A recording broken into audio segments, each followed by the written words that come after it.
নমস্কার সকলকে, আমি রিমা। স্বাগত জানাই আমার ইউটিউব চ্যানেল রি অ্যান্ড রুতে।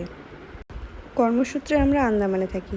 কিছুদিনের ছুটিতে আমরা বাড়ি যাব, তাই পরের দিন আমাদের বেরোনোর আছে। আজ কিছু কেনাকাটার আছে, সেগুলো কিনে নিয়ে আমরা একটু চলে এলাম আমাদের বাড়ির ঠিক কাছাকাছি 1 কিলোমিটার দূরই হবে কার্বাইনস্কোপ বিচ। এই বিচটাই আমাদের বাড়ির সব থেকে কাছে, তাই যখন মন হয় এই বিচে আমরা আসি। আজও চলে এসেছি এই বিচটাতে।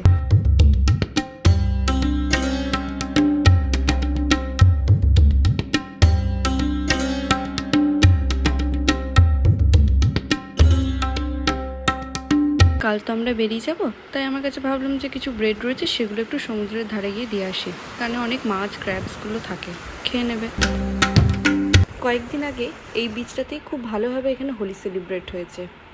আপনাদেরকে পরে একটা কোনো ভিডিওতে আমি নিশ্চয়ই সেই ক্লিপগুলো একটু দেখাবো। দূরে যে গাছগুলো দেখছেন, ওর ঠিক পাশ দিয়েই একটা রোড গেছে। ওই রোডটা চলে যায় মেরিনা পার্ক। আপনি যেদিকেই যাবেন এদিকে দেখতে পাবেন একদিকে সমুদ্র আর একদিকে পাহাড়। ঠিক এই পাশ দিয়েই দেখুন রাস্তা গেছে, ওই যে দূরে গাড়ি চলছে।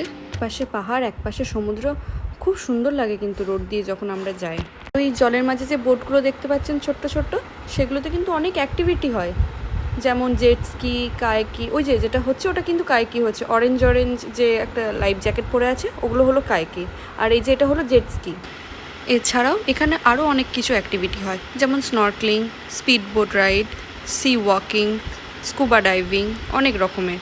এই অ্যাক্টিভিটিগুলো টাইমিং হয়তো থাকে, কোনোটা 3 মিনিট, কোনোটা 5 মিনিট, আবার কোনোটা 20 মিনিট। আমার ঠিক এক্স্যাক্ট টাইম জানা নেই কোনটার কতক্ষণ থাকে। আর প্রাইস হয়তো 3,500-5,500 পার পারসন ধরুন। পরে কোনো ভিডিওতে আপনাদের সাথে আন্দামানের পুরো ট্যুরটা শেয়ার করব, আর চেষ্টা করব সেখানে যতটা ডিটেলসে জানানো যায় আপনাদের ঠিক জানাবো।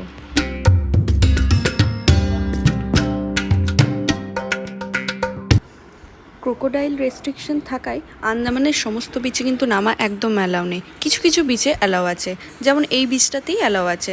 তাই বিকেল দিকে আপনি দেখতে পাবেন ছোটো ছোটো বাচ্চা, ফ্যামিলি, তারা এখানে এসে সুইমিং করে, খেলা করে। এই যে এই অ্যাক্টিভিটিটা দেখতে পাচ্ছেন বোটের সাথে প্যারাশুটের, এটাকে বলে প্যারাসেলিং।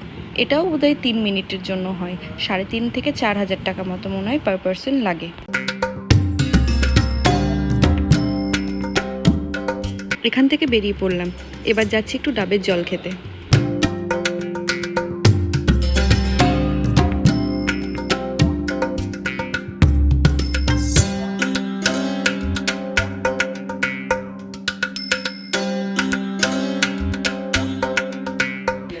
আন্দামানের ডাবের প্রাইস কিন্তু ফিক্সড। এখানে সব জায়গাতেই 40 টাকা করেই ডাব নেয়। আপনি যেরকমই সাইজের নেন বা যেটাই চুজ করবেন, ওনারা কিন্তু সেটাই দেবেন। এবার ডাব খেয়ে আমরা বাড়ি ফিরবো। কিছু লাস্ট প্যাকিং আছে, সেগুলো গিয়ে করতে হবে। আমাদের ভিডিওটা আজকে এখানেই শেষ করলাম। ভিডিওটি যদি আপনাদের ভালো লেগে থাকে তাহলে লাইক, শেয়ার অ্যান্ড সাবস্ক্রাইব করবেন।